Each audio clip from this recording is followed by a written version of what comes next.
चलिए प्रश्न है कि दो क्रमागत धनात्मक पूर्णांकों का गुणनफल 306 है, तो हमें पूर्णांकों को ज्ञात करना है। तो पहले पता करेंगे और जानेंगे कि धनात्मक पूर्णांक क्या है।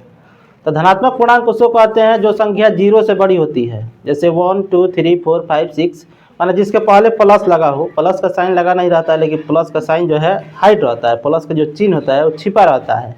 और 0 से जो बड़ी संख्या होती है उसको धनात्मक पूर्णांक कहते हैं। तो आइए इस क्वेश्चन को देखते हैं। कह रहा है कि दो क्रमागत धनात्मक पूर्णांकों का गुणनफल 306 है। तो दिया है इसमें दो धनात्मक पूर्णांकों का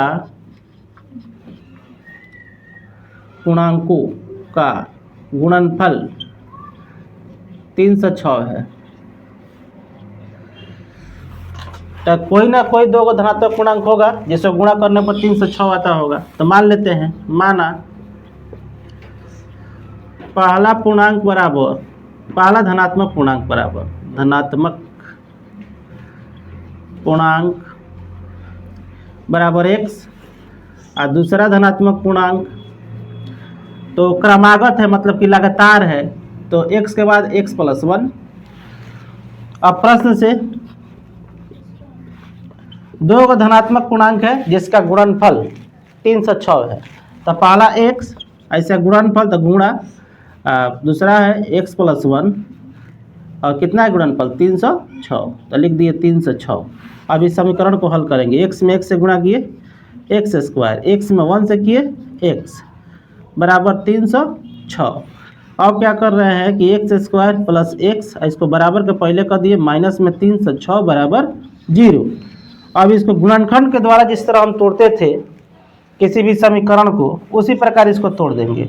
तो देखेंगे कि हमको गुणा करने पाना चाहिए 306 और जोड़ने या घटाने पाना चाहिए 18।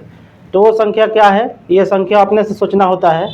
ये संख्या है 17 और 18, ठीक है। तो हम क्या किए यहाँ पर x² + 18x और -17x और -306 बराबर 0। अब 17 और 18 में गुणा करके देख सकते हैं 306 आएगा। अब आगे बढ़ते हैं। अब इसमें देखते हैं दोनों में कॉमन क्या है। दोनों में है x कॉमन, तो दोनों में से हम x कॉमन कर दिए।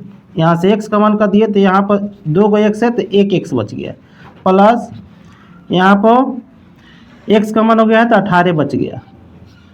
और यहाँ पर हम क्या करें कि -17 को कॉमन कर दिए, कैसे 17 के पहाड़ा में 306 भी आता है 18 बार में, तो -17 कॉमन हो गया। तो यहाँ पर बच गया x और प्लस 17 के पहाड़ा 18 बार पढ़े 306 बराबर 0। अब x + 18 तो एक बार x + 18 लिख दिए और x - 17, एक x - 17 हो गया बराबर 0। अब देखिए x + 18 को x + 18 बराबर 0, तो x बराबर कितना हो जाएगा 0 - 18, तो x बराबर क्या आ गया -18। जबकि हमको धनात्मक पूर्णांक लाना है, ऋणात्मक नहीं, तो ऋणात्मक आ गया, तो ये हो गया अमान्य, इसको नहीं लेंगे। दूसरा है x - 17 बराबर 0, तो x बराबर क्या हो जाएगा 0 और माइनस के बाद जाएगा इधर तो प्लस का 17 हो जाएगा, तो x बराबर क्या हो गया 17, यही मान्य है। तो पहला पूर्णांक x बराबर क्या हो गया, पहला धनात्मक पूर्णांक x बराबर 17 और दूसरा धनात्मक पूर्णांक लिखा था x + 1, तो कितना हो जाएगा 17 + 1 बराबर क्या हो जाएगा 18। तो दो का धनात्मक पूर्णांक हमारा क्या निकला, एक 17 और एक 18। यहाँ पर लिख लीजिएगा कि दूसरा धनात्मक पूर्णांक x + 1 बराबर 17 + 1 बराबर 18, और 17 और 18 को दोनों को गुणा करिएगा तो हमारा आ जाएगा 306। इससे पता लगता है कि हमारा आंसर सही है कि दो धनात्मक पूर्णांकों का गुणनफल 306 आ जा रहा है, 17 और 18 गुणा कर रहा है 306 हो रहा है। तो इसी प्रकार से ये प्रश्न हल होगा।